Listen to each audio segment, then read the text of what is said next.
Hey y'all, you know what time it is. Get into it, y'all. It's story time with Chris. On this lovely Monday evening. I never was a believer in the song Just Another Manic Monday. Mondays don't always have to be bad. Mondays actually can be good. Every day can be good if you allow it to be. And there are days where we will have some times where life is not as kind as we would like it to be. But from personal experience, I cannot speak to the experience of other people, but from my own personal experience, even when bad things happen, good things are soon to follow. Call me a optimist. Ooh, my tea is really hot, so I can't drink that just yet. Yes, I switched up cups today. You can't really see it because the camera, oh no. I gotta put my hand behind the product. Here we go. It's a white crane, which is the national bird of Japan. It's super beautiful, a Japanese white crane. But I'm gonna wait for that to cool down. So we are back with Lloyd Alexander's The Castle of Llyr, which is book 3 in the Prydain Chronicles, if you've been keeping up. And we just had an interesting boat ride of an adventure with Taran and Eilonwy and Gurgi. And this, let's just say Prince Rune gives Prince John from Disney's Robin Hood a run for his money when it comes to incompetence. Children, incompetence means somebody who is unskilled in the task with which they are given. Somebody who is just pretending to be skilled at something when in reality they're just terrible.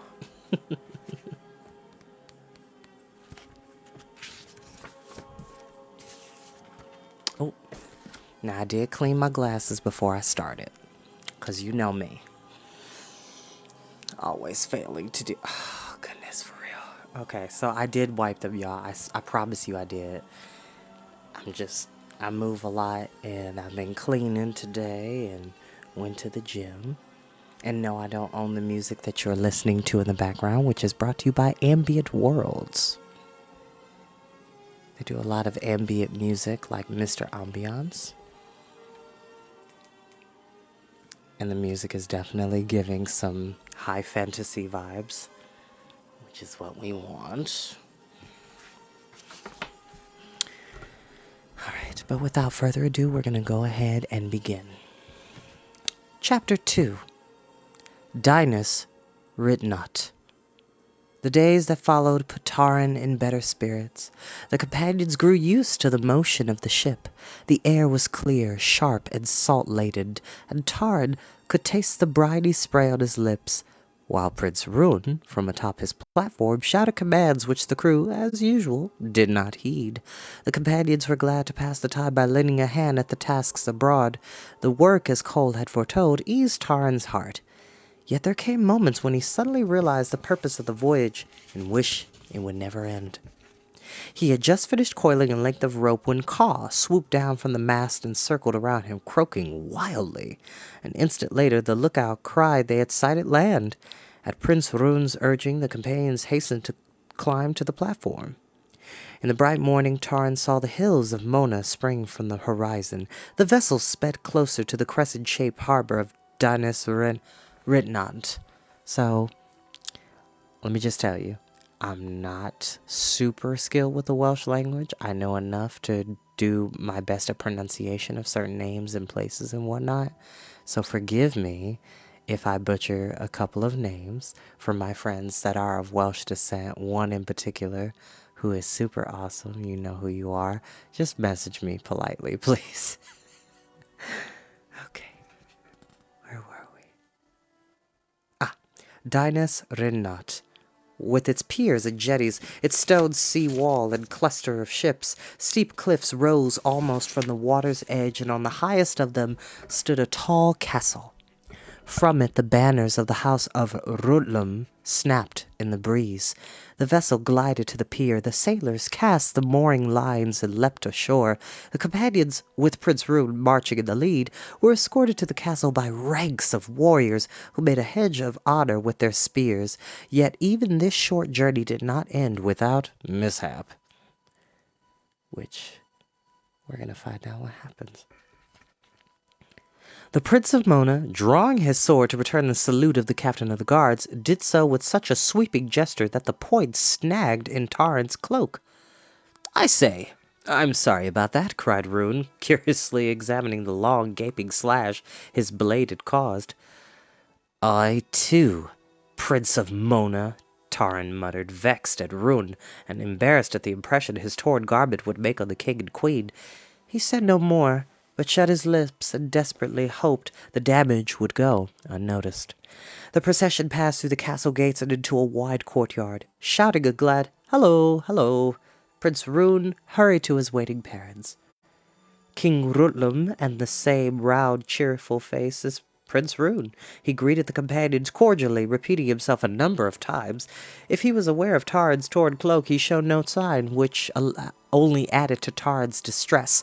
While King Rutlam at last finished talking, Queen Llyr stepped forward.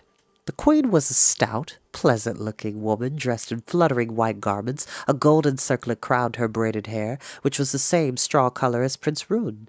She showered Eilonwy with kisses, embraced the still embarrassed Taran, halted in amazement when she came to Gurgi, but embraced him nonetheless. "Welcome, daughter of Angrad," King Llyr began, returning to Eilonwy. "Your presence honors. Don't fidget, child, and stand straight. Our royal house—" The queen stopped suddenly and took Eilonwy by the shoulders. "Good Llyr!" she cried. "Where did you get those frightful clothes? Yes, I can see it's high time Dalban let you out of that hole and corner in the middle of the woods." "Hole and corner, indeed!" Eilonwy cried. "I love Caer Dalban, and Dalban is a great enchanter."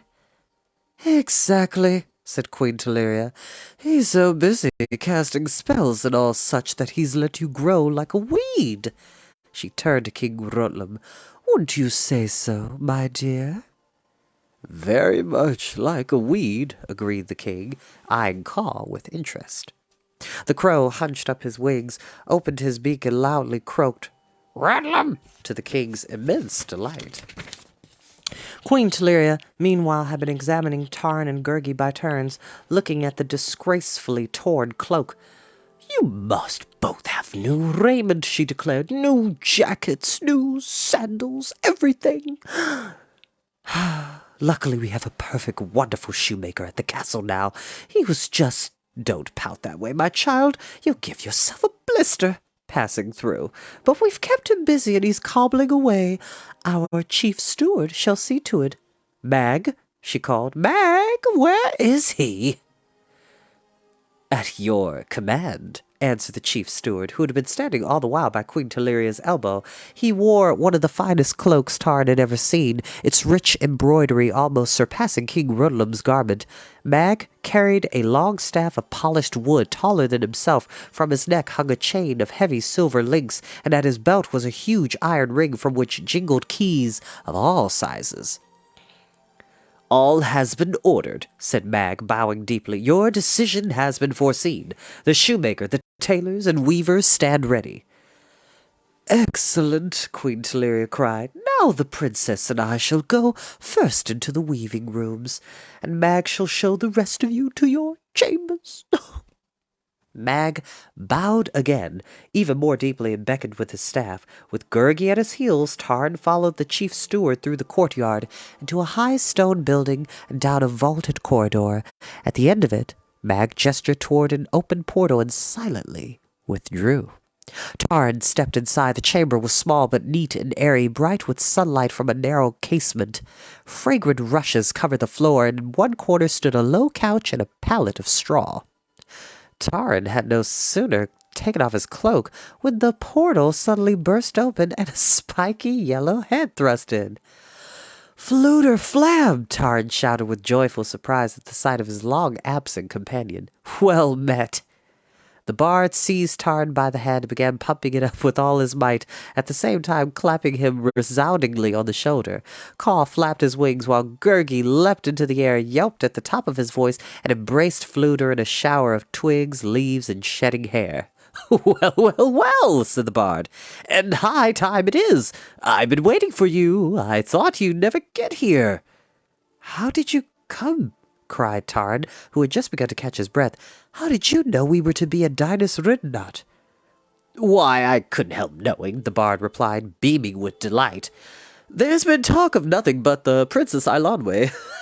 Where is she, by the way? I must find her and pay my respects at once. I was hoping Dalbin would send you along with her. How is he? How is Cole? I see you've brought Caw. Great Beelan, I've seen none of you for so long I've lost track." "But Fluter," Tarn interrupted, "what brings you to Mona of all places?" "Well, it's a short tale," said the bard. "I had decided this time really to make a go of being a king, and so I did for the best part of the year. Then along came spring, and the barding and wandering season, and everything indoors began looking unspeakably dreary, and everything outdoors began somehow pulling at me, and next thing I knew, I was on my way. I'd never been to Mona, so that was the best reason in the world for going.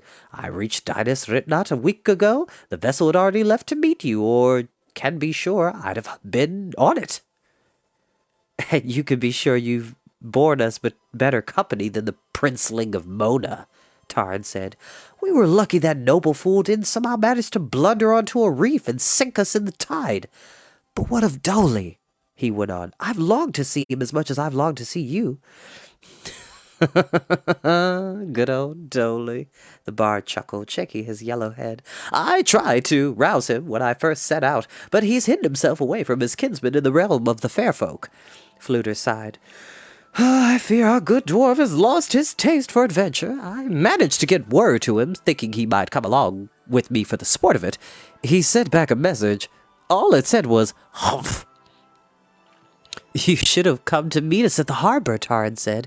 "It would have cheered me to know you were here." "Ah, yes, I was going to," replied Fluter with some hesitation, "but I thought I'd wait and surprise you. I was busy, too, getting ready a song about the arrival of the princess. Quite an impressive chant, if I do say so myself. We're all mentioned in it with plenty of heroic deeds." "And Gurgi?" cried Gurgi. "Of course," said the bard. "I shall sing it for you all this evening." Gurgi shouted and clapped his hands. "Gurgi cannot wait to hear hummings and strummings." "You shall hear them, old friend," the bard assured him, "all in due course, but you can imagine I can hardly spare the time to join the welcoming procession." At this, a harp string broke suddenly, which, if anybody remembers from previous books, whenever Fluter is massaging the truth, the harp corrects him, depending on how bad the lie is. Just saying. I think a bunch of people I know personally need that type of harp, but that's just me. Where was I? Fluter unslung his beloved instrument and looked at it ruefully. "There it goes again," he sighed. "These beastly strings will never leave off snapping whenever I add a little to the truth." And in this case, the truth of the matter is, I wasn't invited. "But a bard of the harp is honored at every court in Prydain," Tarn said. "How could they overlook?" Fluter raised a hand. "True, true," he said. "I was certainly honored here, and handsomely, too. That was before they learned I wasn't a real bard. Afterward," he admitted, "I was moved into the stables." "You should have told them you're a king," said Tarn. "No, no," said Fluter, shaking his head. "When I'm a bard, I'm a bard. And when I'm a king, that's something else entirely. I never mix the two." "King Rutlam and Queen Teleria are decent sorts," Fluter continued. "The chief steward was the one who had turned me out." "Are you sure there wasn't some mistake?" Tarn asked. "From what I've seen of him, he seems to do his duties perfectly." "All too well, if you ask me," said Fluter. "Somehow he found out about my qualifications, and next thing I knew, into the stables. The truth of it is, I think he hates music. Surprising how many people I've run into who for some reason or other simply can't abide harp playing." Tarn heard a loud rapping at the portal. It was Mag himself, come with the shoemaker, who stood humbly behind him. Not that he troubles me, Fluter whispered. That is, he added, looking at the harp, not beyond what I can honorably bear. He slung the instrument over his shoulder. Yes, well, as I was saying, I must go and find Princess Ilanwe. We shall meet later, in the stables, if you don't mind, and I shall play my new song. Glaring at Mag, Fluter strode from the chamber. The chief steward, taking no notice of the bard's angry glance, bowed to Tard. As Queen Llyr commanded, you and your companion are to be given new apparel. The shoemaker will serve you as you wish. Tard sat down on a wooden stool, and as Mag departed from the chamber, the shoemaker drew near. The man was bent with age and garbed most shabbily. A word which here means, like, to look shabby is to look run down, worn out, tired. Like, shabby. It's like when you have a stuffed animal you've kept since like you were a kid, and then like after 10 years of keeping said animal, the stuffed animal just looks kind of worn out and tired and kind of crumply looking. But you still love it. It's just shabby. It's not necessarily a bad thing. Let's see. A grimy cloth was wrapped around his head, and a fringe of gray hair fell almost to his shoulders. At this broad belt hung curiously shaped knives, awls, and hanks of thongs. Kneeling before Taran, he opened a great sack and thrust in his hand to pull out strips of leather, which he placed about him on the floor. He squinted at his findings, holding up one after the other, then casting it aside. We must use the best, he croaked, in a voice much like Kaa's. Only that will do. To go well shod is half the journey, he chuckled. Is that not so, eh? Is that not so, Taran of Caer Dallben? Taran drew back with a start. The shoemaker's tone had suddenly rung differently. He stared down at the aged man who had picked up a piece of leather and was now shaping it deftly with a crooked little knife. The shoemaker, his face as tan as his own materials, was watching him steadily. Gurgi looked ready to yelp loudly. The man raised a finger to his lips. Taran, in confusion, hurriedly knelt before the shoemaker. Lord Gwydion? Gwydion's eyes flashed with pleasure, but his smile was grim. Hear me well, he said quickly in a hushed voice. Should we be interrupted, I shall find a way to speak with you later. Tell no one who I am. What you must know above all is this. The life of Princess Ilanwe is in danger. And so he added, as is your own life. And that is where we're going to end for today. And this is why I love this series, because the plot twists are numerous and well-grounded. Because it's been years since I originally read these stories, and I forget that Gwydion, he is a very important character in these books, but I forgot that he is a master of disguise. So, we're going to find out what happens next time on Wednesday. And I hope you all have a fabulous day. And if you haven't done so already, most of the recent chapters of both the Series of Unfortunate Events as well as the Prydain Chronicles are on my YouTube channel now. So now you can get caught up. With, unfortunately, the exception of chapter 19 of The Black Cauldron. For some reason, Facebook is not allowing me to pull that video off of Facebook so I can put it on the YouTube channel. So unfortunately, we're missing that chapter. But if you're on my Facebook, you're more than welcome to watch it. It's publicly viewable, so you can view it at your leisure. I love you all so very much. I hope you have a magical evening. Bye-bye now.